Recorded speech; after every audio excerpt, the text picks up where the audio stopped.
Dentro del programa de difusión de la cultura jurídica 2018, ha programado la conferencia Marco Teórico Práctico de la etapa intermedia y la investigación del delito en juicios orales, misma que disertará el maestro en Derecho José Alberto Ortiz Ruiz, catedrático de la Universidad Tecnológica de México y capacitador certificado de la CETEC, a quien recibimos en esta tarde con un fuerte y caluroso aplauso.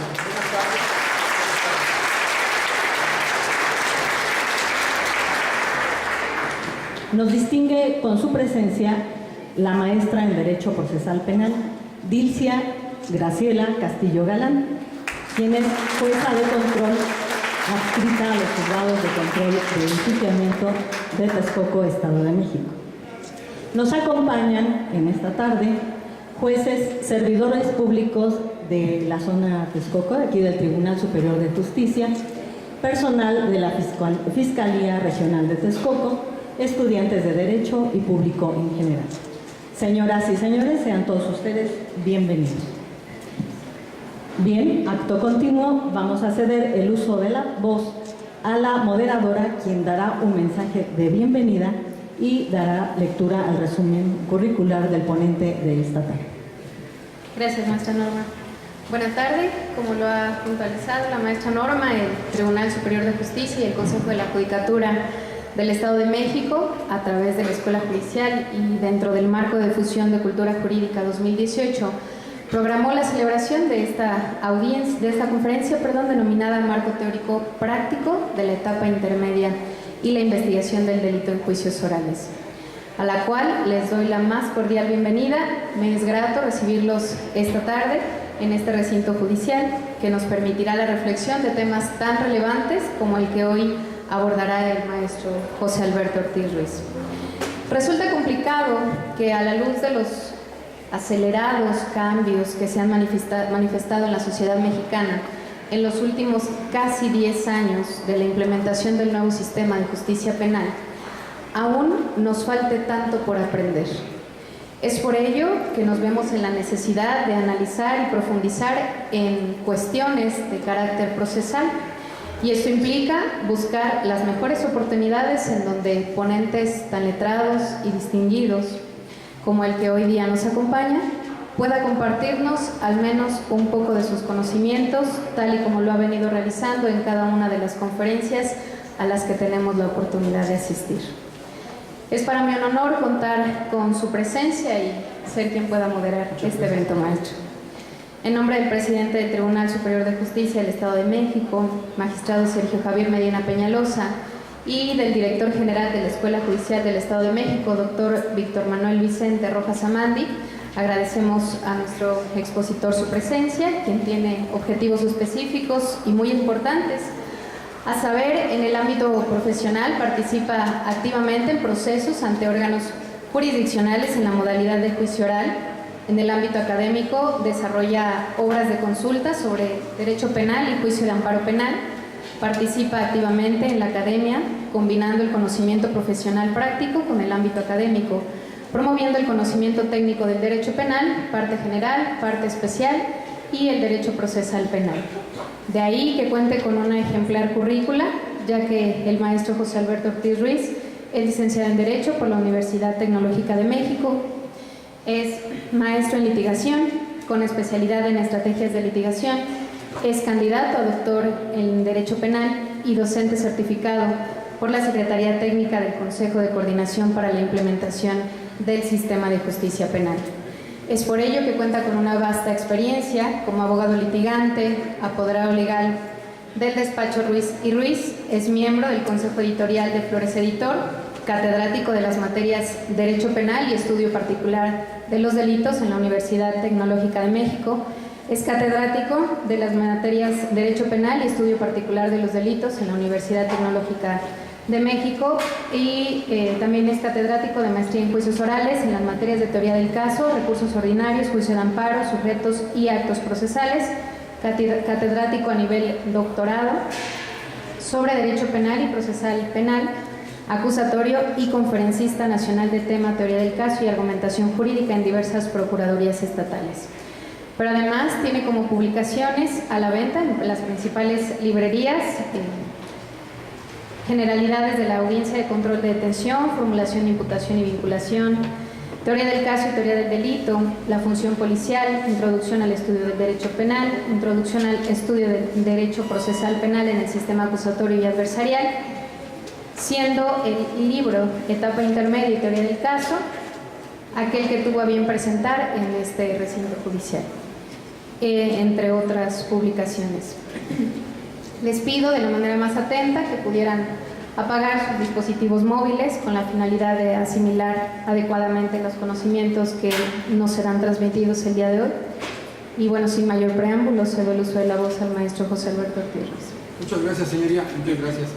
Bien, primero que nada quiero agradecer tanto al Tribunal Superior de Justicia, a su señoría, a la Escuela Judicial que nos ha dado este espacio para poderlo compartir con ustedes y particularmente a todos ustedes que están presentes porque están destinando un tiempo tan preciado para venir a compartirlo aquí con nosotros cuando bien podrían estar haciendo otras actividades muchísimo más, no sé, que los haría más felices, estar con sus familias, estar con su novio, su novia, con sus hijos, con sus compañeros, con sus amigos, departiendo, y sin embargo están aquí por algo, porque quieren aprender algo y espero también tener la posibilidad de poder transmitírselos. Eso es algo que para mí merece la mayor felicitación a ustedes por estar aquí y a todo el personal junto con su señoría y la maestra Norma Angélica que hacen posible la realización de estos eventos y poder aportar para que esto mejore. Muchas gracias a todos y enhorabuena para todos ustedes. Felicidades. Bien, les voy a comentar, previo a empezar con esta conferencia, les voy a comentar que desde que empieza la reforma en el sistema acusatorio, me llamó la atención empezar a escribir y describir cuestiones que me llamaron la atención. Empiezo prácticamente por ahí del 2010, 2011 a investigar un poco acerca del sistema y había muy poquitos libros. Hoy hay creo que más de 200 o 250 diferentes temas por distintos autores, que algunos de ellos los conozco, que han tratado de hacer su aportación para entender mejor el sistema acusatorio. Considero que fue muy fuerte el haber venido viviendo del desarrollo de un sistema que se cambió de teníamos ciudad juicio real nosotros a principios de siglo, en la década de los 20, pues se ponía en tela de duda que si el jurado no era corrupto, que si el jurado era seducido, no seducido a veces por las partes o por los propios abogados que hacían uso extensivo de la palabra e inclusive llegaban hasta dormirse, ¿no? Cosa que no es extraña. Hay un libro muy simpático que se llama Las miserias,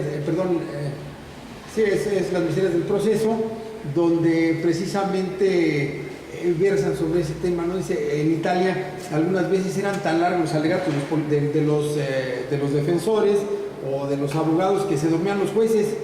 Entonces ya destinan un capítulo especial para platicar un poco del sueño de los jueces. Sí es cierto, o sea, si tiene no es concreto el abogado lo que está diciendo, pues va a dormir a todo el mundo y no le está poniendo atención a esa parte tan importante que es que ya nadie le está haciendo caso. Entonces no es hablar por hablar.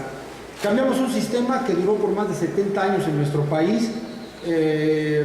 Honestamente no me gustaba mucho porque pues, prácticamente, y con perdón de la expresión, se convirtieron en un pasapapeles. Nada más llevaba papeles, le daban unos días, regresaban los papeles y así se iba llevando. Era un proceso tedioso. Hoy no es así. Hemos contribuido muchos de los operadores a convertirlo en un proceso tedioso. Sin embargo, no debería de serlo. Por algo está claro en algunos aspectos el Código Nacional de Procedimientos Penales y la propia Constitución, cuando hace énfasis de que los juicios, cuando mucho, deberán terminar antes de un año en delitos cuya pena exceda de 2 años de prisión. Y eso lo sabemos perfectamente, está en el artículo 20, apartado B, fracción séptima de la Constitución. Pero, sin embargo, empezamos con unas ideas completamente diferentes de lo que podría ser un proceso ágil, inmediato, como es el artículo 17 de la Constitución Política de los Estados Unidos Mexicanos, y hemos contribuido de alguna manera.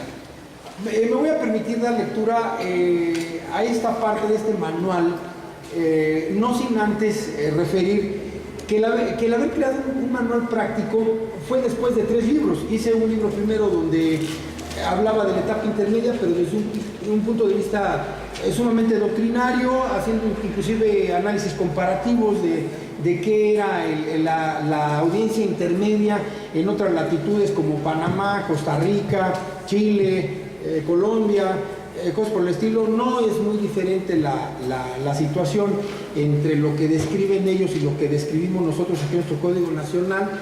Sin embargo, la metodología que estamos empleando, pues a veces sí tiene variantes bastante importantes. Ahora, por otro lado, este manual práctico lo que pretende es irse directo al grano. Por eso dije, no, debe haber una versión mucho más sencilla donde podamos encontrar cómo ir resolviendo los problemas que nos presenta. Porque déjenme comentarles algo. Si algo he detectado, y bueno, pues el personal del Poder Judicial no me podrá mentir, que representa un problema grave, verdaderamente grave en el proceso, son las etapas intermedias. ¿Por qué razón? En primera, porque, bueno, ahí se configura la acusación del agente del Ministerio Público y después viene la carga o la obligación de la defensa de dar contestaciones a esa acusación. Y de verdad que me han de disculpar, pero yo no comparto esos criterios de las famosas defensas pasivas. Pagarle a una persona porque llegue a sentarse a calentar una silla en un proceso, no se me hace justo. Entiendo que uno puede preservar cierto silencio para que ese silencio no se use en su contra, pero eso no implica no hacer nada, como sucede en algunos procesos. Ahora, particularmente la etapa intermedia es oral. Si no hay una buena etapa intermedia, una etapa de preparación para su juicio oral, que la etapa intermedia es consecuencia de una etapa previa de investigación. Si no se hizo nada, por amor de Dios, de verdad, o sea, segurito que vamos directo a una sentencia condenatoria, segurito, eso no tengamos la menor duda. Ahora bien, quiero comentar algo. Hemos tratado de buscar la información a veces en otras latitudes. Sin embargo, yo me puse a reflexionar sobre algunas cosas importantes. Dije, bueno, ¿este sistema quién lo crea? Lo crea el sistema del Common Law. El Common Law es inglés, es obvio. Después de ahí se trasladó, pues todos sabemos un poco de la historia de los Estados Unidos. El Common Law se traslada a los Estados Unidos, pues porque hubo la famosa desarrollo de las 13 colonias. Se viene dando allí a partir del siglo XVII, siglo XVIII, viene la independencia norteamericana y ellos construyen su propia constitución y desarrollan un aspecto histórico muy importante y generan también un common law, por así decirlo, norteamericano, muy a la visión de ellos. Pero algo que me llamó la atención, inclusive me lo preguntaron en una conferencia, dice, ¿y por qué si lo hicieron ellos, los que desarrollaron el sistema acusatorio, por qué le preguntamos a los chilenos, a los colombianos? Y pues yo me quedé pensando, pues sí es cierto, ¿no?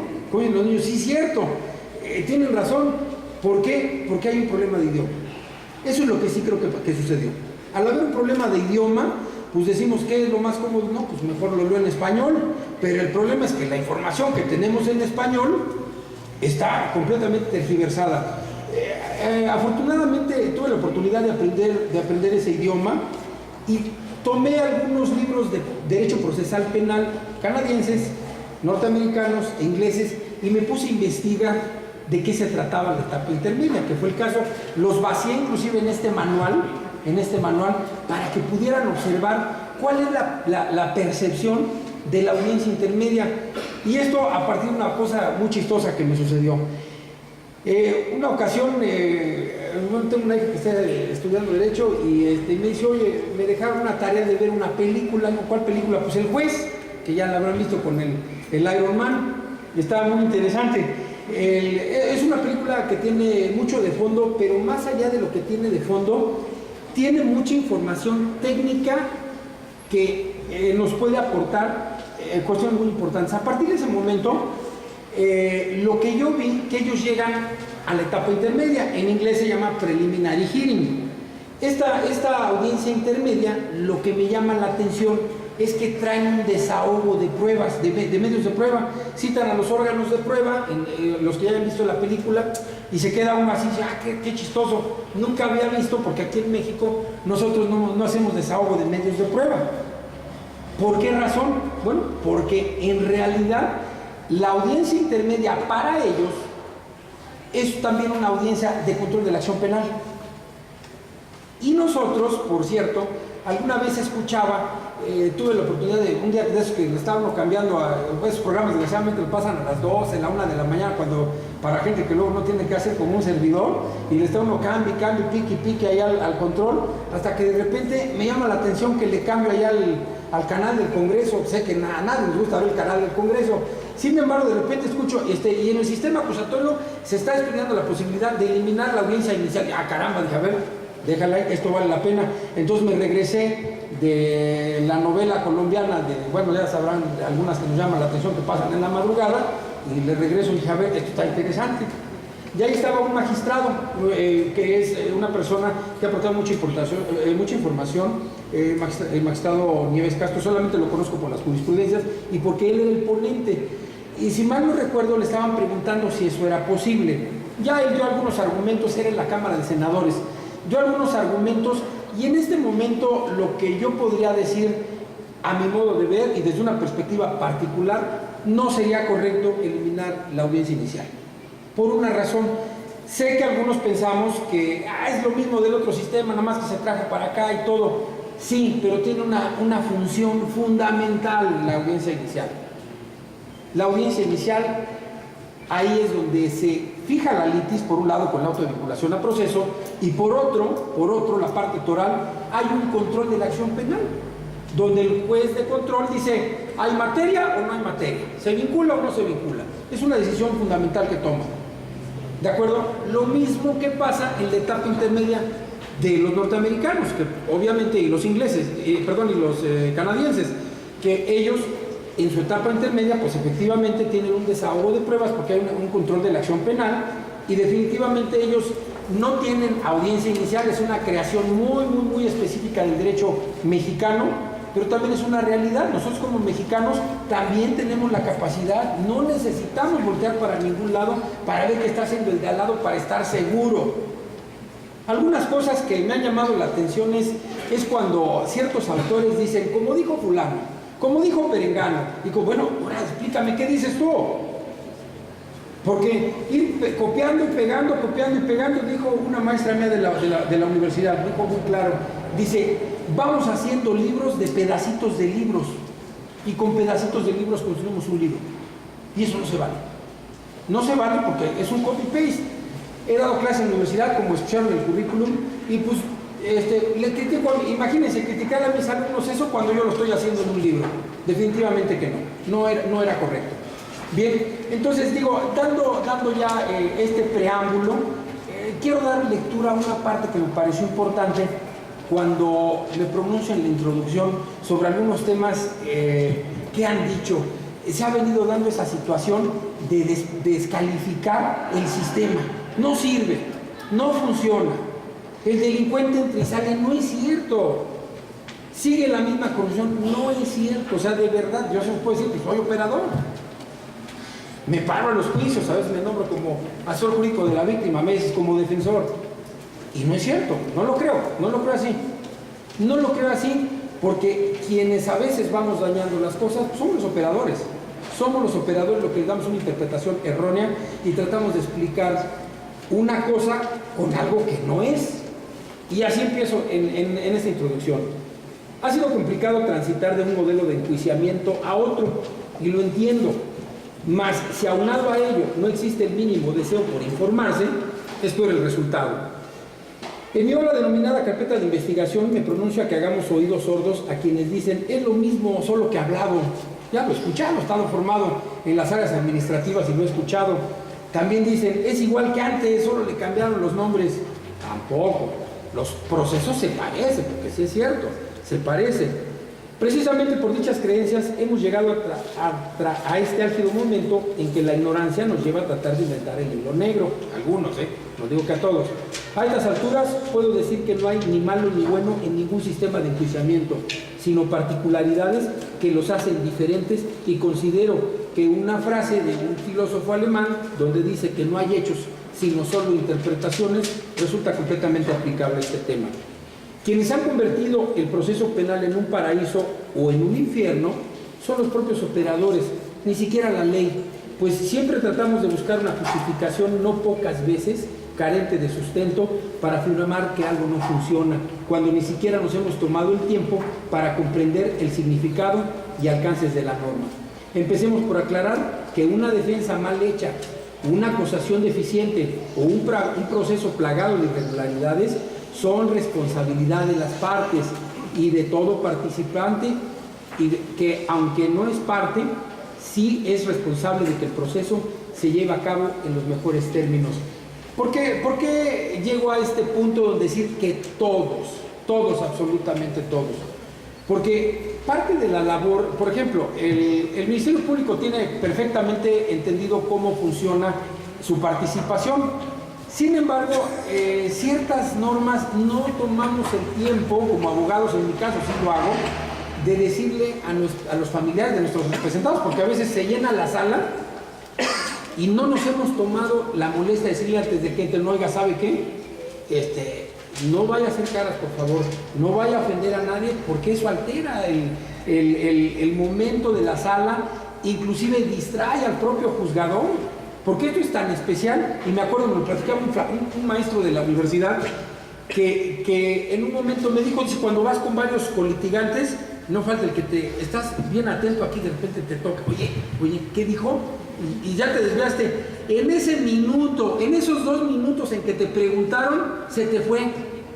Y este maestro me dijo, ¿sabes qué hice yo? Lo corrí. Dije, ¿sabes qué? No vuelvas a venir, déjame solito. Porque es un proceso tan dinámico que 30 segundos que no le pongan atención, su señoría resolvió. ¿Y qué creen? Era recurrible esa resolución que podía habernos causado un agravio personal y directo contra el representado, a cualquiera de las partes, sea agente del Ministerio Público o sea defensor. Ni siquiera nos dimos cuenta, y cuando salimos, los que sí se dieron cuenta fueron los familiares. Oiga, abogado, ¿y usted qué piensa de lo que dijo el juez? ¿De qué, señora? Pues sí, de esto. ¿A qué hora lo dijo? No, imagínense, ya se les fue. Entonces, muy importante, toda nuestra atención debe estar centrada ahí para poder trabajar, y esa atención incluye a todos, absolutamente a todos los que participan, para que esto pueda funcionar debidamente. Es una labor conjunta. Bien, ahora bien, empecemos por una parte muy importante. Aquí hace esta pregunta: ¿es la etapa intermedia el eje del proceso inicial? ¿De acuerdo?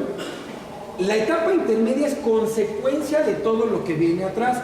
Recordemos que el artículo 211 del Código Nacional de Procedimientos Penales nos señala que hay 3 etapas. ¿Sí las recuerdan? La etapa inicial, la etapa intermedia y la etapa de juicio oral. En la etapa inicial nos dicen, bueno, hay una investigación que realice el agente del Ministerio Público, que puede ser con o sin detenido. Sin embargo, una vez que va el Ministerio Público a solicitar la acción penal con el juez de control, a partir de ese momento, bueno, ya se hace puede ser por detención en flagrancia, o puede ser por cumplimiento de una orden de aprehensión, o puede ser por cumplimiento de alguna orden de presentación, o por un citatorio por el que llega la persona al proceso, es lo de menos. Pero una vez que hemos concluido con esa etapa, se abre algo importantísimo, y eso es bueno, vamos a decir 3 partes: defensa, órgano acusador o Ministerio Público, y el asesor jurídico. El asesor jurídico no está pintado. Hay una ley específicamente diseñada, que es la Ley General de Atención a Víctimas del Delito, que faculta a hacer las veces de un defensor, pero ahora al revés, y eso me encantó. Dije, bueno, pues si no agarro trabajo de este lado, pues me busco el otro. Y eso es maravilloso, porque tenemos la posibilidad de trabajar en los 2 ámbitos. A veces acusando, a veces defendiendo, y ya no son las mismas perspectivas. Le platicaba ahorita a su señoría antes de entrar a este lugar que algunas veces, de verdad, que la posición para mí más difícil ha sido participar como asesor jurídico de la víctima, En algunos casos, porque al momento que me piden su domicilio abogado, correo electrónico, señoría, porque estoy viendo a los contrarios, digo, oh, sí está caramba, ¿no? Imagínense lo que siente un juez, imagínense lo que siente un ministerio público.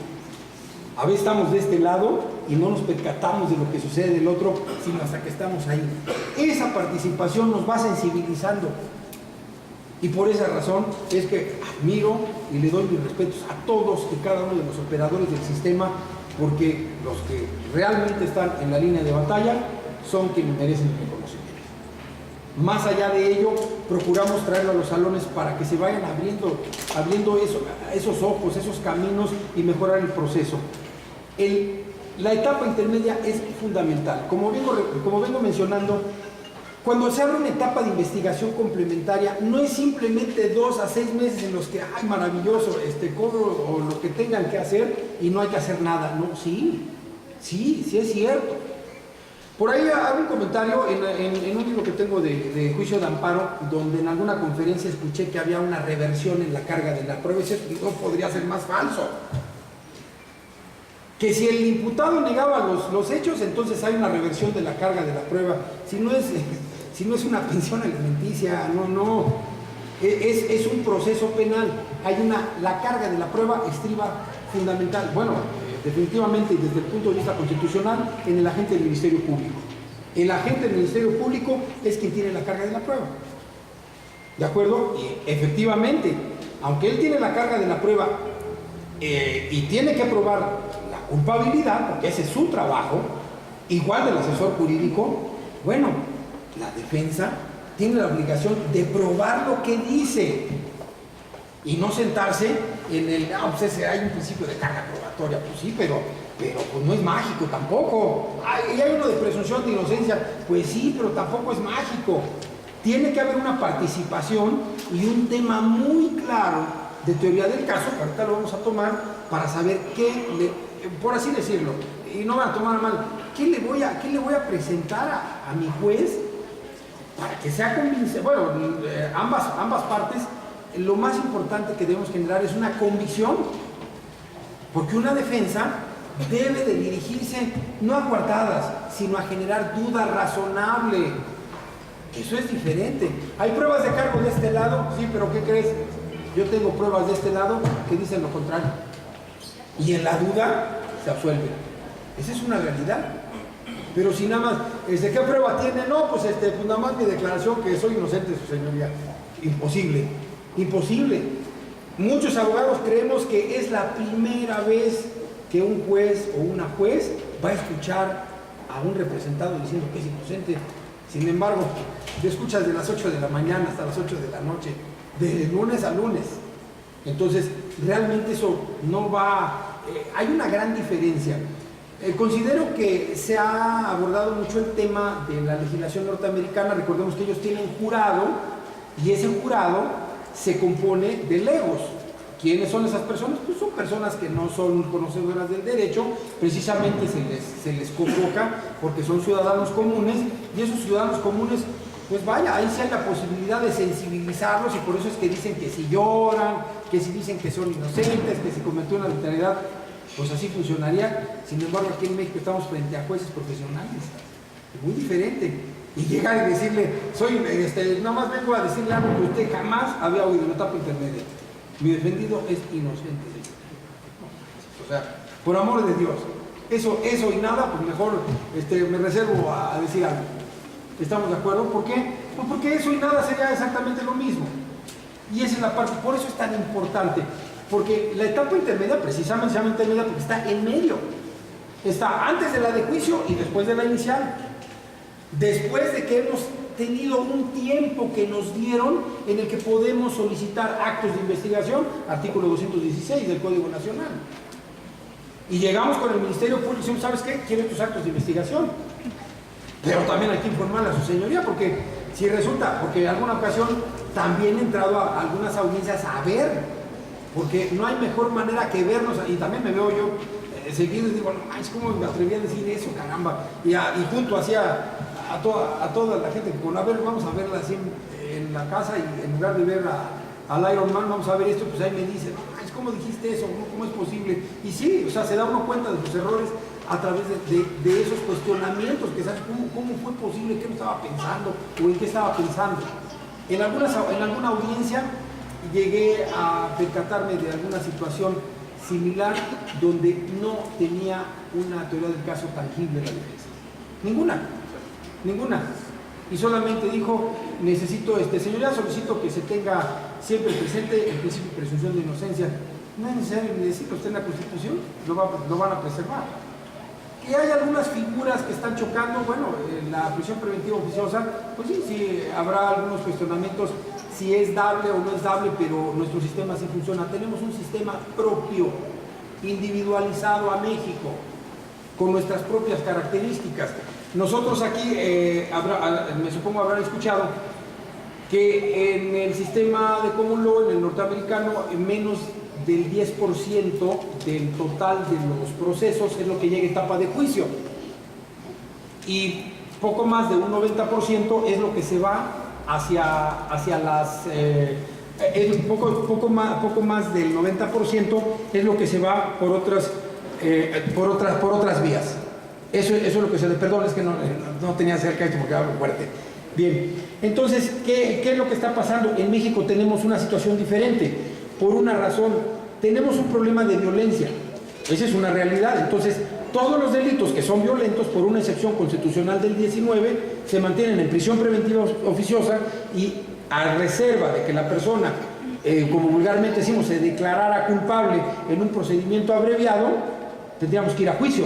Entonces resulta que aquí un abogado promedio lleva 10, 20, 30 juicios orales al año. Y si se trata de un defensor público, muchísimo más, mientras que probablemente en los Estados Unidos, aproximadamente entre menos del 10%, el 6, el 4% de los procesos es lo que entra a juicio. O sea que hay abogados que quizá en un año lleven un juicio oral. Entonces, ¿quién tiene más experiencia? ¿Quién más practica? Consecuentemente, nuestra propia visión del sistema acusatorio nos hace muy especiales. Sabemos desahogar pruebas muy bien. Tenemos una serie de reglas impresionantes. Es impresionante las reglas que hay para el desahogo de pruebas. Bien. ¿Qué esencialmente es lo que hacemos en la etapa intermedia? Bueno, en primera, presentamos una teoría del caso. Segunda, se fija la postura de la acusación y la defensa. Realizamos los acuerdos probatorios y se debate la inclusión de medios de prueba o la exclusión de medios de prueba para ambas partes. Eso es una realidad. En alguna ocasión, en una audiencia, cuando se le pregunta a una persona, a una de las partes, que cuál era su teoría del caso, dijo, señoría, no tengo ninguna, porque eso nada más es una cuestión doctrinaria. Dije, válgame el santísimo, la teoría del caso es fundamental. ¿De acuerdo? Obviamente terminó en sentencia condenatoria y por eso es que sé de esas audiencias, porque ahora tengo que promover un juicio de amparo. Y estoy buscando la reposición del procedimiento a partir de la etapa intermedia, porque denota este señor que en su vida había siquiera agarrado un libro para saber qué era la teoría del caso. La teoría del caso es el eje fundamental de acusación o la defensa. Si quieren decir que mi defendido es inocente, está bien. Si quieren decir mi defendido estaba en otro lado, está bien. Pero como dicen, allá ustedes. ¿De acuerdo? ¿Por qué razón? Porque hay que meterle más sustancia a eso. O sea, tampoco aventar un rollo de 2 horas. Porque para empezar es que no lo van a permitir, ¿no? No estamos de acuerdo. O sea, no se va a dar el caso, pero debe de traer algo. Y aparte, ese algo debe estar relacionado con pruebas. Por ejemplo, en alguna ocasión, en una representación, un imputado, ya era acusado, me decía, oye, diles a los del tribunal que yo tengo una disfunción. Y le pregunté, ¿tenemos pruebas? No. Dije, entonces no le veo razón de por qué decírselo si no tengo nada. Porque van a decir, toman en consideración lo que digo, si finalmente tú lo quieres decir, adelante. Pero de eso a que lo podamos probar, dista mucho. No creo que tengamos nada, ni siquiera para sostener algo con un hilvano, de ninguna manera. Entonces, esa parte es oral. Siguiente. Había un problema, mucho empecé a escuchar cuando entro en algunas clases de maestría, de doctorado, que se hablaba muchísimo, si había un problema de redacción, inclusive hasta hice por ahí un ensayo respecto de la acción penal. El artículo 335, a la letra, nos reza en el último párrafo, dice: si el Ministerio Público estima que la investigación aporta elementos para ejercer la acción penal contra el imputado, y entonces presentará la acusación. Entonces se empezó a hacer un revuelo de que si había un problema de redacción, puesto que la acción penal había empezado muchos meses atrás, o si realmente estaba en la etapa intermedia. En realidad no es un problema de redacción, sino que efectivamente en el sistema de origen sí se da un control de la acción penal, como ya lo había comentado. Aquí hice una traducción, por eso puse la cara del muñequito, ¿no? El muñequito está espantado, dice, bueno, ¿dónde hace la acción penal? ¿Dónde se ejerce? ¿Dónde se controla la acción penal? ¿En la inicial o en la intermedia? No. Afortunadamente la tenemos nosotros en la audiencia inicial, ya hay un control muy claro de la acción penal, y en la intermedia quizás se quedaron con esa dinámica del sistema de origen y no entendieron por qué. Dijeron, bueno, pues lo ponemos a cabo. Lo que es una realidad es que a veces el legislador es el que hace las leyes y nosotros las interpretamos. Hay un libro muy interesante, se llama, de un autor que se llama Harold J. Berman, que vino aquí a México en los 60 a explicar el sistema acusatorio. Es un libro de 1965 donde explica esa parte, que el legislador sí hace las leyes, pero la carga de la interpretación es nuestra. Y aquí está.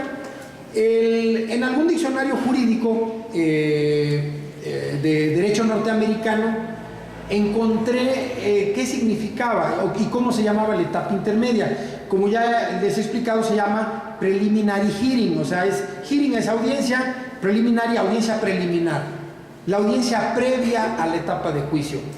¿Qué hace? Esta traducción me pareció muy interesante dárselas a conocer, porque aquí nos explica qué pasa en la etapa intermedia.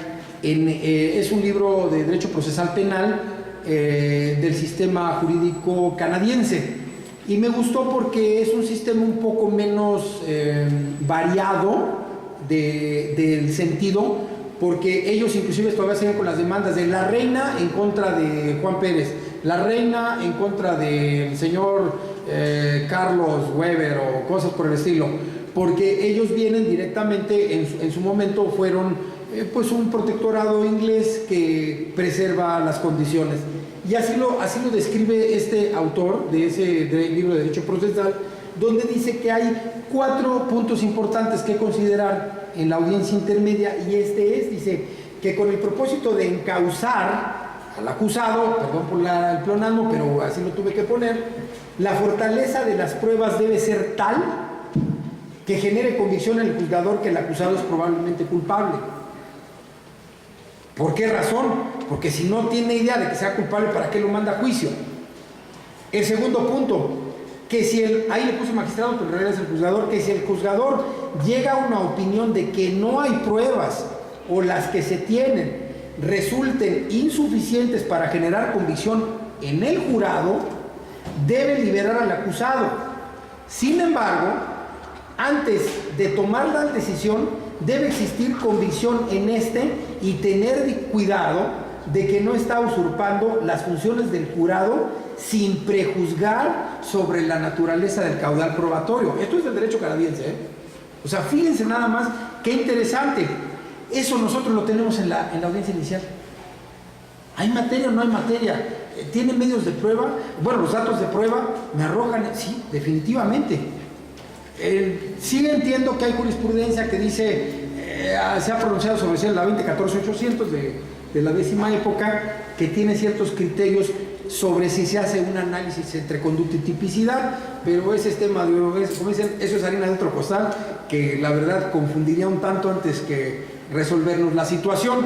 Pero vamos a seguir como punto número 3, porque estoy hablando de los 4 ejes que configuran la etapa preliminar o audiencia intermedia en las otras latitudes, y nos dice que si en el juzgador persiste alguna duda sobre la inocencia o culpabilidad del acusado, debe encauzar al acusado para que sea juzgado. O sea, un juzgador de etapa intermedia no va a dictar una sentencia de duda razonable y dejarlo libre. Eso solamente lo hace un tribunal de enjuiciamiento, no un juez de etapa intermedia, porque es unitario también. ¿De acuerdo? Siguiente, que si la conclusión de la audiencia preliminar, el juzgador arriba a la convicción de que la evidencia es tal que si presidiera como jurado en la etapa de juicio, arribará en un veredicto de no culpabilidad, debe liberar al acusado. En este caso, el juez no debe suponerse sustituyendo al jurado, sino que tal conclusión emana de la recta interpretación jurisdiccional de la ley por la que considera que el acusado no es culpable. Entonces, es muy importante ponerle atención a estos puntos, porque esto es lo que nos hace entender hacia dónde va el control de la acción, y que efectivamente en nuestro sistema lo sacaron de la etapa intermedia, se metió en el auto de vinculación a proceso, que ahí es donde está, y nada más llegamos a fijar la postura de las partes, a eliminar lo que no sirve y a abrir un debate, es un verdadero debate sobre las pruebas. ¿Cuáles son las pruebas que acusan? ¿Cuáles son las pruebas que defienden? Aquí quiero hacer un comentario que también lo pongo aquí. No me suena lógico, porque esta es una idea que viene del sistema procesal penal anterior, en la que las defensas planteaban ahí ampliación de declaración del testigo de cargo. Esto opera diferente. Lo vine a escuchar por primera vez aquí en los juzgados de Nesa, cuando su señoría, un juzgador, se pronunció en el sentido de que técnicamente no era correcto, por una razón. Si está el testigo fulano que dice eres culpable, ¿cómo lo voy a ofrecer yo también en un sentido contrario?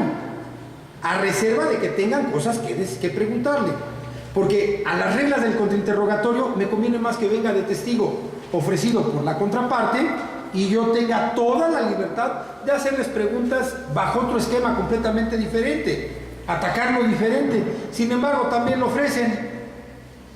Los mismos testigos que tienen de cargo, también los ofrecen como si fueran de descargo. Y no quisiera malinterpretarlo, pero pareciera que copian el escrito de acusación del Ministerio Público y le ponen las mismas pruebas. Y eso es la contestación de acusación. No puede ser. Técnicamente no es correcto, porque son los que me acusan. ¿Cómo los voy a ofrecer como testigos de descargo ahora? Reitero, a reserva que tuvieran algo que preguntarles distinto y que no tuviera nada que ver con la teoría del caso del agente del Ministerio Público. Ahora bien, estas pruebas que nosotros ofertamos en ese momento deben de guardar una relación estricta con la teoría del caso. Por ejemplo, y eso ya es una experiencia personal, en un determinado caso había un muchacho que defendí como por tercera ocasión, de 3 procesos obviamente, no era el primero. Y sí llegué a la conclusión como estuve platicando con él, un día me empezó a platicar y dice, oiga, fíjese que el otro día pues estaba pensando en decirle lo que me dijo Benito. Y ya le pregunto, le digo, ¿y quién es Benito? Pues es una persona con la que luego platico en las noches y se aparece a veces y a veces no está. Y no estaba fingiendo, aclaro, no estaba fingiendo, me lo estaba diciendo en serio. Y pues sí me llamó la atención, dije, no, estaba precisamente en la etapa complementaria, dije, tengo que pedir una pericial en psiquiatría. Porque para empezar van 3 veces que hacen lo mismo. Y yo le empecé a hacer algunas preguntas, no soy psiquiatra, pero tampoco soy tonto. Le dije, oiga, ¿qué pasa usted cuando lo hacen enojar? No, pues no me puedo controlar, me da tanto coraje que, pues bueno, hago barbaridad y media. No, pues definitivamente habla de una persona que no se controla. Dije, entonces sí hay un problema de conducta. Eso me hizo ver una teoría del caso. Dije, no, aquí lo que tengo que alegar, y no es porque está haciendo una maldad, sino que de eso que platiqué y luego que Benito venía y que se iba y que regresaba, dije, no, definitivamente una de dos, o me consigo un chamán o un psiquiatra. Pero obviamente un chamán no me lo va a permitir su señoría, porque bueno, eso nada más sale en el exorcismo de Emily Rose, ¿no? Así, una película de un exorcista que traen a unos chamanes y no sé qué tantas cosas, o sea, cosas extrañas. Pero bueno, todo se vale siempre y cuando no atente contra, ya saben las normas, ¿no? Que no atente contra la dignidad, contra el derecho. Bueno, pues si es posible y su señoría lo acepta, pues está bien. Estamos de acuerdo, pero ¿qué sucedió? Sí pido la psiquiatría, ¿y qué creen? Me sale con 3 problemas que son, de acuerdo, hay una tabla internacional de enfermedades psiquiátricas, y ahí aparecían las 3, me salen 3, el Ministerio Público me dice, no, espérame, no me estés choreando. ¿Por qué razón? Tú nos quieres picar los ojos en el proceso. Y entonces, no, espérame. Y dice, vamos a pedirle a su señoría que le practique, porque ¿cuál sería el problema que representa el que yo acredite la inimputabilidad del procesado? Bueno, del imputado. Pues que se tiene que regularizar todo el proceso, desde la inicial hasta la intermedia, o inclusive si hago esa barbaridad en la etapa de juicio y lo pruebo, pues entonces tenemos un problema severo, porque están juzgando un inimputable como si fuera imputable. Esa es una realidad. Se piden unas periciales al Tribunal Superior, y ¿qué creen? Vota con 2 más, aparte de los 3 que tenía, sale con otros 2. Yo le digo, señoría, pues, o sea, ya no podemos irnos por otro lado. Y cuando llegamos a la etapa intermedia, fíjense bien lo importante de la etapa intermedia y la teoría del caso. Ministerio Público, evidentemente, pues es su trabajo. Mi trabajo es defender, el de él es acusar, y está bien, no es malo. Y eso hago ver también a las personas que represento, que bueno, no te enojes, es el trabajo de ellos. ¿De acuerdo? Como dijo alguna vez una Ministerio Público, dice, ¿yo te detuve? No. ¿Yo te traje para acá? No. ¿Yo te mandé? No. Entonces, no tengo la culpa. O sea, yo estoy cumpliendo con una función, y el señor también, y aquí todos tenemos una función. Y estaba muy claro. ¿Y qué sucedió? Que cuando llegamos a la etapa intermedia, ya el Ministerio Público establece su teoría del caso, dice, no, pues este señor hizo esto y esto. Defensa, mi teoría del caso es la inimputabilidad del hoy acusado. Sus pruebas, periciarse en psiquiatría, nada más, no tengo nada que alegar de eso. Ministerio Público, yo no opino que no se le deben de admitir. ¿Por qué? Porque no coincide su teoría del caso con la mía. Dije, válgame el santísimo, está bien, vale la pena, o sea, se defendió, también es su trabajo. Pero, ¿cuál era el problema aquí? Que decía el Ministerio Público, y me ha pasado en 2 ocasiones, que porque mi teoría del caso no coincidía con la del Ministerio Público, que no me debían admitir las pruebas. Y le digo, señoría, claro que no, si la del abogado, si el abogado quiere decir que es el anticristo, pues allá los 2 para que los evalúen a los 2 en psiquiatría, ¿no? Pero no tiene nada que ver. Efectivamente, si él desea plantearlo, lo está planteando bien y lo está planteando jurídicamente, es válido. Y si sus pruebas tienen relación con su teoría del caso, pues es válido. Evidentemente no voy a probar una posesión demoníaca que esté trayendo un sacerdote como prueba. Desde luego que no, bueno, no lo sé. Han cambiado tanto las cosas con la interpretación pro homine que, pues bueno, de repente también nuestra Suprema Corte se avienta unas grandes, ¿no? Pero bueno. Entonces, aquí están 4 puntos torales que nosotros debemos considerar para poder entender cómo funciona la etapa intermedia, que efectivamente, aunque no tenemos un control de la acción penal en ella, tenemos otras características que no se nos deben olvidar y que debemos mantener. Una de ellas son los acuerdos probatorios. Artículo 345. Sí, lo chequé porque no quiero decir una barbaridad. El acuerdo probatorio es muy, muy peligroso, por favor. El acuerdo probatorio es tener, por cierto, algunas cosas. Fíjense bien, en un proceso, y fue algo que me pronuncié porque hicieron un acuerdo probatorio, aclaro, yo no fui, claro, si hubiera sido, les digo la verdad, sí lo hice, ¿de acuerdo?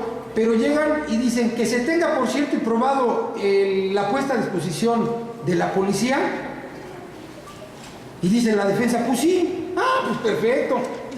Entonces, llegamos a etapa de juicio y digo, oiga señoría, si tuvieron por cierto y probado el hecho, pues entonces ya nada más era un procedimiento abreviado, ¿no? No tendrían por qué estar en etapa de juicio. ¿Estamos de acuerdo? El acuerdo probatorio es si nos dicen que se tenga por cierto que se robaron el carro, bueno, hay que analizar que si el carro tiene relación con la persona, pues entonces no podemos hacer ese acuerdo probatorio. Que, por ejemplo, hay hechos públicos y notorios, sí, estoy de acuerdo en que hay gentes que se mueren, pero si estamos pensando en que esa persona no está muerta, no podemos hacer acuerdo probatorio, porque ha sucedido casos de personas que fingen su muerte, o ha sucedido casos de personas que han hecho alguna manipulación de algún documento, y si se está cuestionando esa cuestión, que está relacionado, otra vez reitero, con la teoría del caso, pues no será conveniente hacer un acuerdo probatorio sobre ese tema. Sería peligroso, porque pues prácticamente así por cierto todo. Entonces no tendría razón de ser una etapa de juicio. ¿Estamos de acuerdo? Entonces, por ello es que es fundamental. En este libro hago hincapié a esa parte. Tenemos que entender muy bien sobre qué vamos, por así decirlo, qué vamos a defender. Más allí, evidentemente, hay quienes van a defender una inocencia y hay quienes van a defender una culpabilidad, como lo hace la gente del Ministerio Público, estoy de acuerdo, pero que esa inocencia o esa culpabilidad esté debidamente probada, no porque yo lo digo. ¿Estamos de acuerdo? Muy importante. Bien, un tema toral. En la etapa intermedia, para nosotros, aunque si bien es cierto no hay un control de la acción penal, aquí viene la parte toral, la exclusión de medios de prueba. El artículo 344 nos dice que podemos plantear incidentes. He estado trabajando un tanto con esa cuestión de los incidentes, y si ustedes recuerdan, el artículo 344 nos habla de cuál es la dinámica de la audiencia intermedia. De eso ya lo deben de saber, y a los que no lo sepan no importa. Cuando tengan la oportunidad pueden checar, porque sí veo también muchos alumnos, gente muy muy joven, que supongo que son alumnos de algunas universidades, y tendrán la oportunidad. Revisen pie juntillas su artículo 344, porque ahí nos dice cómo se hace la audiencia. Bueno, pues ahí lo dice. Y viene una parte muy interesante, dice el planteamiento de incidentes. Recordemos una cosa, los incidentes, ¿qué son los incidentes? Juicios chiquitos dentro del juicio grande. Es decir, son un juicio chiquito que va a resolver un problema accesorio, no lo principal. ¿Estamos bien? Pero como todo juicio, ¿qué requerimos? Pruebas. Un grave error que a veces cometemos, y bueno, afortunadamente ya se me quitó esa mala costumbre, planteaba ese incidente de nulidad de las pruebas. Tenemos el artículo 20, apartado A, fracción novena, jurisprudencia 160.500 de la novena época, que dice que toda prueba arrancada u obtenida a través de la violación de derechos fundamentales será nula. ¿Es nula? Sí. ¿Y qué tienes para probar? Y le decía, señoría, pues él lo está diciendo. Y él no me está mintiendo. No, eso es imposible, para mi modo de ver. El artículo 392, que ya versa sobre la etapa de juicio, nos habla de ese tema. Apenas, déjenme comentarles que apenas lo estoy implementando en algunas audiencias donde ya estoy generando las condiciones para hacer el planteamiento de la incidencia de nulidad de la prueba. ¿Por qué? Porque hay una realidad, ya no se puede, bueno, por lo menos por cuanto hace a una cuestión de nulidad de la prueba, para mi modo de ver, técnicamente sería imposible aventarnos un incidente en el que haya desahogo de pruebas previo a la etapa de juicio. No sería correcto, porque entonces estaríamos en un tercer momento o segundo momento de desahogo de pruebas, medios de prueba y de datos de prueba en la inicial, desahogo de medios de prueba en la intermedia y desahogo de medios de prueba en la etapa de juicio oral. Considero que técnicamente, por cuanto hace a nuestra legislación mexicana, no sería correcto. Y el momento en que vamos a desahogar medios de prueba será en la etapa de juicio. Y evidentemente nuestro interrogatorio o nuestro contrainterrogatorio, si digamos, la idea muy clara, la teoría del caso de la defensa está muy clara y dirigida a hacer valer la nulidad de la prueba, pues entonces que hagan las preguntas y generen las condiciones y abrir el incidente. Señoría, ya debatimos las pruebas, ya se desahogaron las pruebas, tengo materia para solicitarle el incidente de nulidad de la prueba.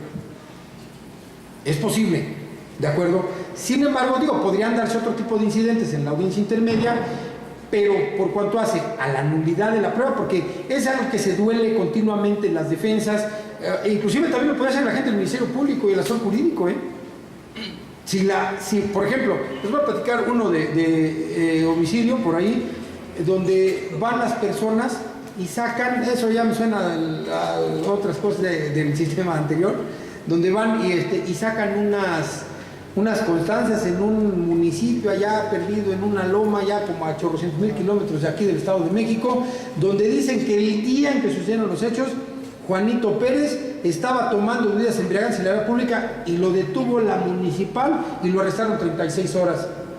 Entonces él no pudo, siempre dicen esa tontería, él no pudo haber estado en 2 lugares al mismo momento, por amor de Dios, ¿qué es eso? O sea, digo, está bien, hay un deber de lealtad, objetividad, todo lo que quieran, pero tampoco somos tontos, nadie, absolutamente nadie, eso ni mis nietos lo creen, ¿estamos de acuerdo? Entonces, muy importante, ¿qué planteamiento? Bueno, pues verificar. Ahora, si eso es cierto, pues bueno, o sea, se la compramos. Pero resulta, ¿y quién más sabe de eso? No, pues su mamá y su tía, que ellas no estarían dispuestas a mentir con tal de beneficiarlo. Entonces, completamente falso. ¿De acuerdo? Es una teoría del caso sustentada, eso se llama coartada. Ahí lo explico. O.J. Simpson, ahora que está muy de moda esa serie televisiva de O.J. Simpson, la han sacado de este deportista norteamericano y pues es lo mismo que quisieron hacer, pues una coartada, y no le salió hoy al bote, ¿de acuerdo? Entonces eso fue lo que sucedió. Entonces, de la misma manera, estas pruebas que nosotros debatimos, si queremos que no se incorporen a juicio, debemos de dar los elementos necesarios. Ahora, me lo acabo de ver la semana pasada. Un abogado pidiendo, o sea, ahí estuvimos los dos tentaditos ahí, de eso que, oye, ¿qué dijo señor? Mira, te estás hablando, no, déjame. Hizo exactamente eso. Señoría, solicito que no se incluya esta prueba. Por amor de Dios, eso era en la etapa intermedia, estamos en la etapa de juicio, ahí no se hace eso. Eso se hace aquí. Hay un artículo específico 346 que nos señala que, bueno, pues ahí se puede debatir la inclusión o la exclusión de pruebas. Ahora, si estas pruebas se excluyen, pues hubiera interpuesto, o sea, o la incluyeron, bueno, pudo haber interpuesto su recurso a la exclusión de las pruebas, apelación. A ver, me voy a uno para adelante. Aquí está, la decisión del juez de exclusión de medios de prueba es apelable, y la inclusión por revocación. ¿Estamos de acuerdo? Aunque es cierto que, y fíjense, porque aquí también se combina un tanto el conocimiento sobre el juicio de amparo. Sí se incluye, estando como acusados, defensores del acusado, la ley de amparo no nos obliga a agotar el principio de definitividad. Que se vaya. Y si me perjudica, porque ya tuve la oportunidad de interponer un juicio de amparo indirecto, me dijeron, no, abogado. Si le perjudica en la secuela procesal con una sentencia definitiva, hágalo valer en amparo directo. Eso me dijeron. Y pues ya encabritado el joven, metí un recurso de revisión, se manda al colegiado y me la confirma el colegiado. ¿De acuerdo? Me dijeron, no, espérate, no te causa agravio. Le dije, no, seguramente que no, pero bueno. Llegamos al final, hay condenatoria, y ahora al mismo colegiado, como seguramente va a absorber mi amparo directo, le voy a decir, ahí está, no, que no me ocasionaba agravio, tú dijiste que te lo hiciera valer como violación procesal, entonces es posible que tengamos una reposición del procedimiento en etapa intermedia, desde ahí.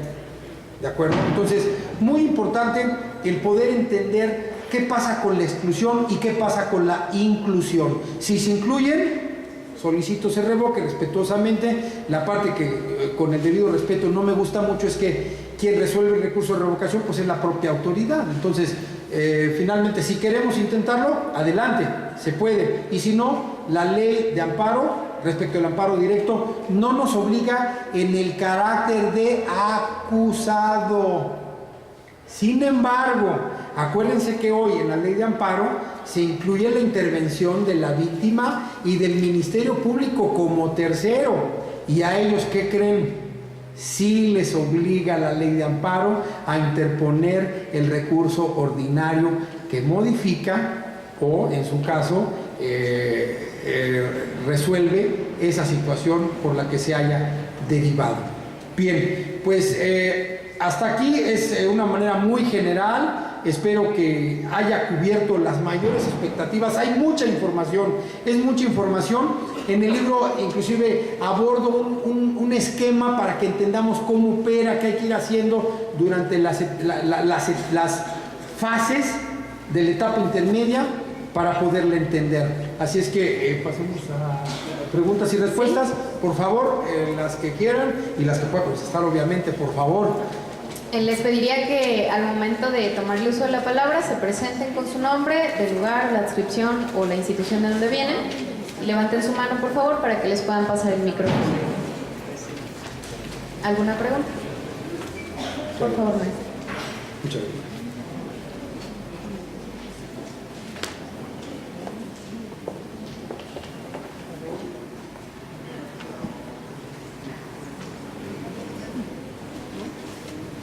Buenas tardes. Sí, buenas tardes. Por su ponencia, soy Iván Guerrero, de la Barra de las Américas. Mi pregunta es la siguiente, doctor. ¿Cuál es la sanción para la defensa en el caso de que no haga el descubrimiento probatorio en términos del artículo 338 y 340 del Código Nacional, sobre todo en las periciales? En el caso en específico, ¿qué sucedería si yo como defensor llego a la audiencia intermedia sin haberme descubierto ante el Ministerio Público y en ese momento deseo descubrirme de una pericia? ¿Tendría yo alguna sanción? ¿O la Fiscalía tendría alguna sanción por no descubrirse?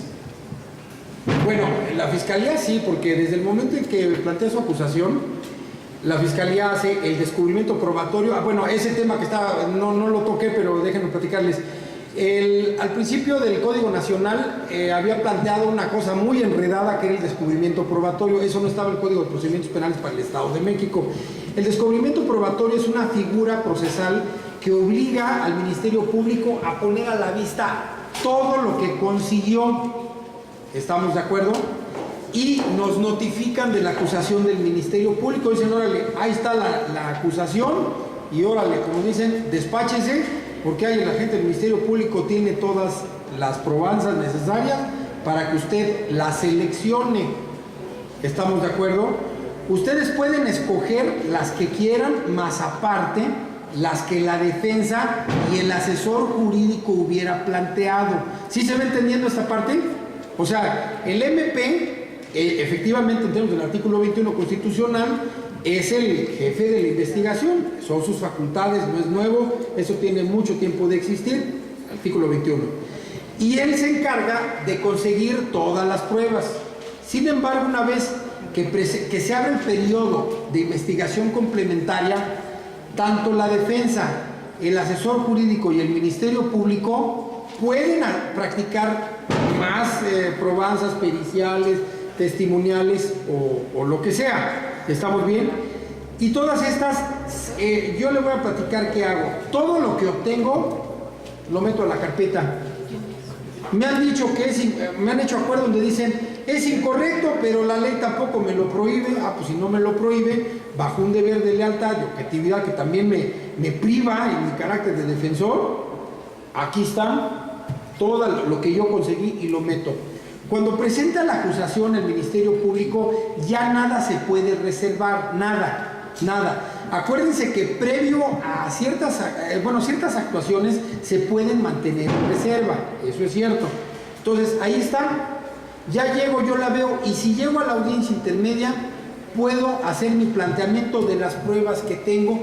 Inclusive yo he visto algunos casos donde no se había englosado en la carpeta, sin embargo el descubrimiento probatorio puede inclusive su señoría suspender para efecto de que revisemos y poder buscar una alternativa en que se incorpore ese medio. Ya son medios de prueba, ya no son datos de prueba, sino ese medio de prueba se anexe a la carpeta, porque también de ese medio de prueba que usted desea incorporar se le debe correr traslado a la víctima y su asesor jurídico. Ahora bien, sanciones contempla, si mal no recuerdo, bueno, lo que pasa es que no me estoy dando sancionado por esa parte, para el servidor público contempla sanciones si es que se resguarda, inclusive también para la víctima, si se reserva esa prueba y no la quiere sacar. ¿Estamos bien? Entonces, puede recurrir, si usted está enterado en una audiencia para resolver peticiones de las partes previo a que sea la intermedia o en la propia intermedia, se puede hacer el planteamiento para que a ver, ¿sabe que yo tengo conocimiento, hicieron esto? Que me la enseñen. Yo sé que la tienen ahí, porque también es cierto que estratégicamente, voy a hacer un comentario, si por ejemplo mi contraparte tiene 10 pruebas y metió 7, pues a mí me despierta duda por qué no está ofreciendo las otras 3, y regularmente las reviso y en la mayoría de ocasiones resulta que esas pruebas me pueden servir y yo las hago mías y las presento, no pasa nada. Ahí me gustaría pedirle su opinión, señoría, en ese sentido. Antes de la sanción, porque quiero meterme ese punto, antes de la sanción que pudiera recibir una persona, recordemos que este es un proceso controlado por las partes, no por el juzgador. Inclusive aquí en el Estado de México, el juzgador que participa, y también en la Ciudad de México lo están haciendo, el juzgador que participa en la etapa intermedia no ha participado para nada en las etapas previas. Entonces, ahí yo le pediría que antes de buscar una sanción, la pueden pedir, sin embargo, yo lo que haría es decirle, ok, señores, ¿sabe qué? Permítame platicarlo con el Ministerio Público y decidir si está o no incorporada, porque, recuerde una cosa, puede ser que por una omisión personal, a veces uno no se percata que ahí están los datos de personas, están en la carpeta. Entonces, llegar a afirmar, ¿sabe qué? Me la escondieron, es muy aventurado, porque está asegurando hechos falsos probablemente. Entonces, lo más correcto, señoría, nos podría permitir revisarlo, perfeccionarlo y se lo presentamos. Yo creo que no es necesario llegar a la sanción si se busca siempre el control de las partes. No sé si le quede... Sí, en parte. Ajá. Sí, en parte. Pero por cuanto hace la defensa, habría una sanción de que no me descubriera y que en ese momento le dijera, Fiscalía, aquí te corro un traslado del informe pericial, no lo hice dentro de los 3 días antes a la audiencia y solicita al juez, me la admita. ¿Podrían excluirme por no haberme descubierto? No, considero, he visto alguna audiencia que sucedió eso y finalmente aquí hay un problema. Pensemos en una cuestión de amparo, que le excluyeran esa prueba. ¿Usted se refiere a esa parte? ¿Qué pasa? La ofrece en plena audiencia. Sí se puede, yo lo he hecho, no me lo han negado, no me han impuesto ninguna sanción hasta ahorita, espero que no dar ideas tampoco, pero por un criterio, si no le admitieran esa prueba, ¿qué pasaría? Nos iríamos a una sentencia y si sale condenatoria, nos vamos a apelación, supongamos que nos la confirma por un amparo directo, se percata el Tribunal Colegiado del Circuito y dice, oye, ¿sabes qué? Fíjate que el abogado ofertó y no hay limitación. Ahí creo que tiene mucho que ver la interpretación del juzgador. Esa sería mi opinión, pero me gustaría también escuchar la suya, señoría, si nos hace el favor. Sí, mira, bueno, respecto de una sanción procesal como tal, no existe una sanción procesal para la defensa, mucho menos para el Ministerio Público.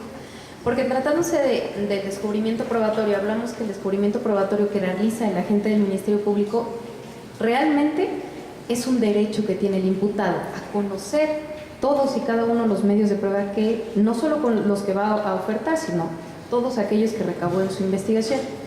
Y en tratándose de la defensa, existe una tesis aislada que, por cierto, tengo en mi teléfono celular, que si gustan ahorita les digo cuál es. Es una tesis aislada, en la cual se establece precisamente esa circunstancia que, aun y cuando la defensa no haya realizado descubrimiento probatorio de sus medios de prueba, eso no es un impedimento para que el mismo pueda ser admitido.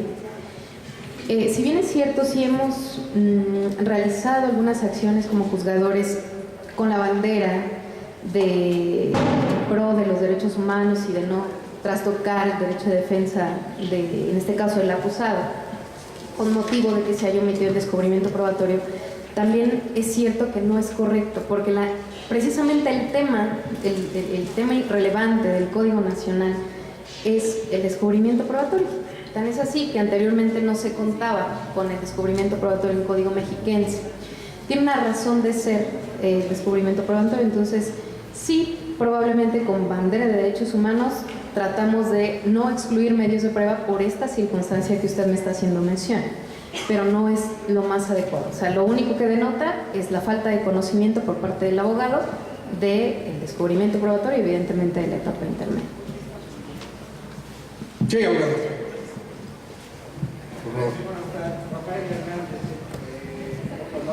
Por favor, ahí está el micrófono. Buenas tardes. Rafael Hernández, presidente del Honorable Colegio de Biomecánica. En relación a la misma pregunta del abogado del descubrimiento probatorio, ¿lo podría hacer valer hasta la etapa de juicio? ¿Podría ser admitido por parte del juez? Bueno. Si se descubre que realmente no se aportó esa prueba, por decirlo, en el ámbito de que el agente del Ministerio Público lo excluyó y que se diera cuenta el defensor en ese sentido. O sea, que el Ministerio Público lo haya hubiera- excluido. ¿Pero por qué lo va a excluir el Ministerio Público? Sí, va, Que no lo quiso practicar. no lo aportó dentro de lo que fue la carpeta de investigación. Bueno, aquí hay una cuestión. Me voy a ir un poquito más para atrás. El artículo 216 del Código Nacional de Procedimientos Penales autoriza a las partes, o sea, diferentes al Ministerio Público, al asesor jurídico de la víctima y a la defensa. Le voy a platicar algo, a ver si logro contestar, porque bueno, es compleja la pregunta que hacen. En alguna ocasión escuché yo en una conferencia que decían que las partes la hacen de Sherlock Holmes. Eso no es cierto. O sea, no podemos pasarnos por el arco del triunfo el artículo 21 constitucional y andar consiguiendo pruebas y testigos, y no lo creo correcto. ¿De acuerdo? No lo creo correcto. Y menos aún andar consiguiendo evidencia material y cosas por el estilo, porque se quebrantaría la cadena de custodia. Esa es mi visión. Aclaro. ¿Qué podemos hacer? Solicitar a la gente del Ministerio Público. El artículo 216 es muy claro en precisarnos que tenemos facultades para solicitar actos de investigación al Ministerio Público. ¿Dónde? Dentro del plazo de investigación. Si eso lo están haciendo porque se les fue el plazo de investigación, ahí sí discúlpenme, pero la deficiencia es de la defensa. ¿Estamos bien? Irnos a un descubrimiento probatorio tratando de meter pruebas que no estaban y después resulta que ya aparecieron, porque eso es lo que estoy sintiendo que está pasando. Eso sí sería, yo lo pondría como contraparte, por decir, a ver, permítame un segundo. Hubo un periodo de investigación donde los abogados debieron dar conocimiento, y desde mi perspectiva, aclaro porque sí abordo ese tema aquí y lo digo claramente, las partes no se vuelven detectives, las partes no pueden suplir, o sea, las partes, me refiero, distintas al Ministerio Público, no pueden suplir las facultades de la gente del Ministerio Público, de la Policía de Investigación y de los peritos oficiales. Estoy claro en que se pueden pedir peritajes particulares, estoy muy claro, pero hay que incorporarlos. Yo es lo que hago. Las obtengo y las incorporo dentro del periodo de investigación complementaria y no tengo nada que ocultar. Es una realidad, dice uno, pues que suena un tanto difícil que el mismo que me investiga sea el mismo que me recibe mis pruebas. En eso estoy de acuerdo. Y que los mismos policías que me acusan sean los mismos que me van a investigar. Pero desgraciadamente tenemos un margen constitucional que no nos permite desapartarnos de esa facultad de investigación, porque finalmente el artículo 21 constitucional dice: la investigación de los delitos, ¿a quién compete? Al Ministerio Público, no a los abogados. Eso dijo algún maestro que tuve yo por ahí. Entonces, lo que yo sí le puedo sugerir, que dentro, o sea, esto me da la impresión que fue porque no se respetó el plazo de investigación complementaria, y fuera de investigación complementaria quisieron conseguir pruebas cuando ya estaban completamente fuera. Ahora, también maldades que se hacen, entonces dicen al perito, métele una fecha anterior. Bueno, pues ya será la habilidad de la contraparte de descubrirlo en etapa de juicio.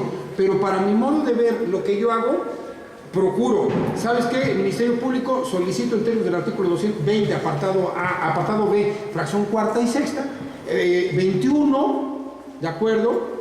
solicito estos medios de prueba, 21 constitucional y 216 te solicito que practiques estos actos de investigación. ¿Cuáles? Ahí se los enumero: periciales, testimoniales, y ya él se encargará de darme las fechas. Lo cierto es que le brinda una potestad ese artículo 216 a la gente del Ministerio Público de resolverlo en 3 días. Entonces dicen, dentro de los 3 días siguientes el Ministerio Público emitirá el acuerdo correspondiente de las pruebas que decida. No lo dice a pie juntillas así, pero le da esa potestad al Ministerio Público de decidir lo que quiera o que no quiera. Sin embargo, le comento, regularmente cuando yo meto mi escrito de solicitud de medios de datos de prueba, todo eso, porque lo pienso ofrecer finalmente en la etapa intermedia, voy también y le informo al juez de control. Recordemos que tenemos un control jurisdiccional o un control judicial durante la etapa de investigación complementaria, precisamente para eso, porque sí me lo han hecho. He metido solicitud de actos de investigación, me dicen no al lugar a nada de lo que me piden. ¿Cómo que no al lugar? Ah, no, perfecto. Como ya le informé a su señoría sí emite acuerdos. Por ahí traigo un acuerdo que dice al pie de la letra. Recordemos que es un derecho fundamental del imputado ofertar pruebas. Consecuentemente, si a usted se le niega o se le limita el ejercicio de ese derecho, hágalo saber este órgano de control. ¿Y quién lo hace? Nadie, o pocos. Entonces, me lo hacen, solicito señoría, ahí está, miren, les meto la copia, ¿se acuerda que se lo vine a avisar con tiempo? Sí, pues dice que no, que aquí el control jurisdiccional no quiere. Ah, perfecto, convocamos audiencia y le ordena Ministerio Público, practique los actos de investigación que le están pidiendo.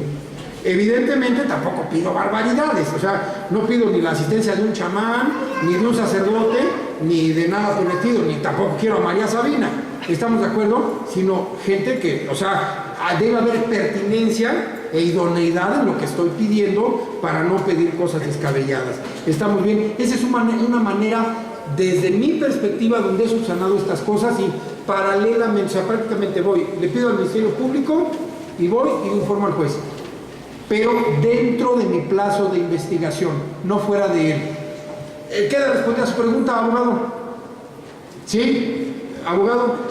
¿Sí? ¿Alguien más? Tenemos espacio para una pregunta más. ¿Dudas? Todo les quedó claro. ¿Ya será eso? Bueno, perfecto. Pues bien, finalmente pues agradezco muchísimo su presencia, agradezco mucho la atención que tuvieron a la presente conferencia y espero que también adquieran esta obra que hemos lanzado como un manual absolutamente práctico que les puede dar esas respuestas como las que acabo de dar. Aquí viene. Muchísimas gracias.